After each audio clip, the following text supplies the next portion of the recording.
د فطیرې ډوډۍ اختر چې د فصح په نامه مشهور و نږدې شو. مشرانو کاهنانو او د شریعت عالمانو هڅه کوله چې یوه لاره پیدا کړي چې عیسی ووژني، خو له خلکو څخه ویرېدل. بیا شیطان د یهودا اسخریوطي په زړه کې چې د هغو 12 شاګردانو څخه و ننوت. یهودا لاړ او د مشرانو کاهنانو او د خدای د کور د ساتونکو د امیرانو سره یې په دې هکله خبرې وکړې چې څنګه عیسی هغوی ته په لاس ورکړي. هغوی ډېر خوشحاله شول او د هغه سره یې د پیسو وعده وکړه.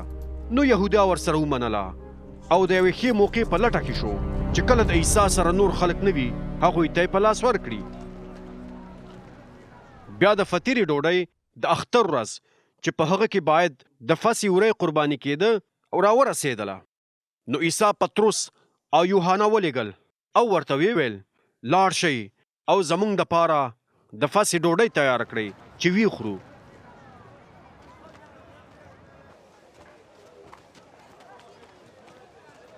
هغوی ورڅخه پوښتنه وکړه په کوم ځای کې غواړئ چې تیار یې کړو؟ هغه ځواب ورکړ واورئ څنګه چې ښار ته ننوځئ نو یو سړی به ستاسو سره مخامخ شي چې د اوبو منګی به وړي. هغه چې کوم کور ته ننوځي تاسو هم ورپسې لاړ شئ او د کور خاوند ته ووایئ استاذ وایي د میلمنو کوټه چیرته ده چې زه پکې د خپلو شاګردانو سره د فصح ډوډۍ وخورم. هغه به تاسو ته پاس په بالاخانه کې یوه لویه فرش شوې کوټه در وښایي، نو هلته ډوډۍ تیاره کوي. هغوی لاړل او ټول شیان یې لکه څنګه چې عیسی ورته ویلي په هماغه ډول ولیدل او د فصح ډوډۍ تیاره کړه.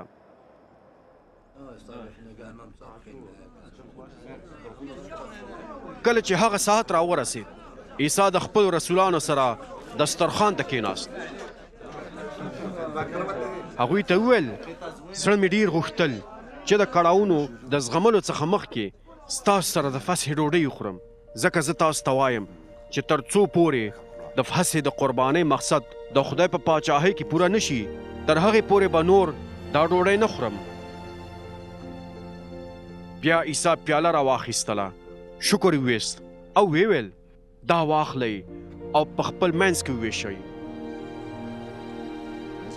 ځکه زه تاسو ته وایم چې له دې وروسته به تر هغې پورې د انګورو شربت ونه څکم تر څو د خدای پاچاهي را نشي.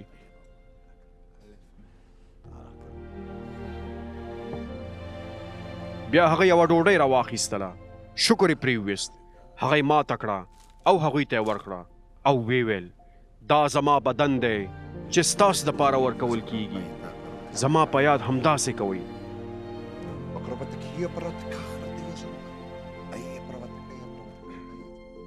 په همدې ډول د ماښام ډوډۍ څخه وروسته یې پیاله راواخیستله او ویل دا پیاله د خدای او انسانانو ترمنځ نوی لوز دی چې زما د وینې په وسیله جوړیږي چې ستاسو دپاره توییږي. خو ګورئ هغه څوک چې زما سره به خیانت کوي هغه دلته زما سره په دسترخوان ناست دی. لکه څنګه چې د خدای لخوا مقرره وه چې د انسان زوی باید مړ شي، خو افسوس د هغه چا په حال چې د هغه سره خیانت کوي. بیا هغوی په خپلو کې یو د بل څخه پوښتنې پیل کړې چې په دوی کې به څوک دا کار کوي. بیا د هغوی ترمنځ ناندرۍ پیل شوې چې په دوی کې به څوک د ټولو څخه لوی وګڼل شي.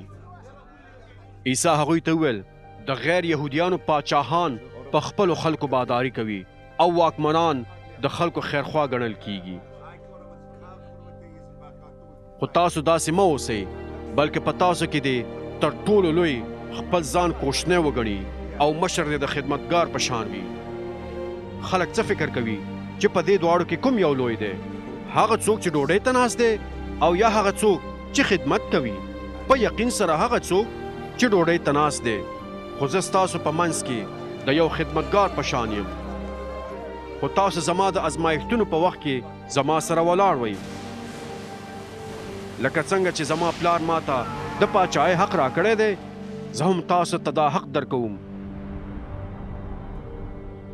تاسو به زما په پاچاهۍ کې زما په دسترخوان خورئ او څکئ او په تختونو باندې به کښېنئ او د اسرائیلو په 12 قبیلو باندې به حکومت کوئ.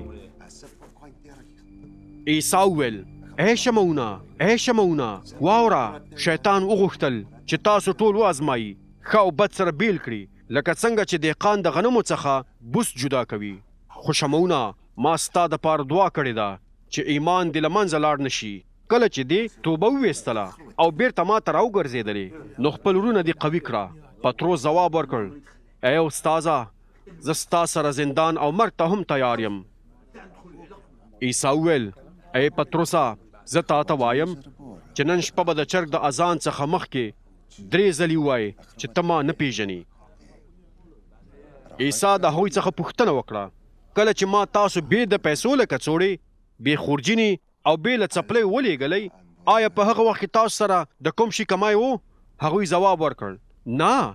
عیسی وویل خو اوس هر څوک چې د پیسو کڅوړه لري هغه دې د ځان سره واخلي او همدارنګه خپله خورجین هم او د هر چا سره چې توره نه وي نو خپله چپنه دې خرڅه کړي او یوه توره دې واخلي.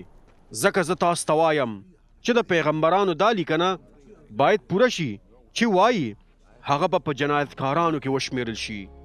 ځکه هر څه چې زما په حق لیکل شوي دي هغه به رښتیا شي. شاګردانو وویل ګوره استاذه زموږ سره دلته 2 تورې دي. عیسی ځواب ورکړ دا بس دي.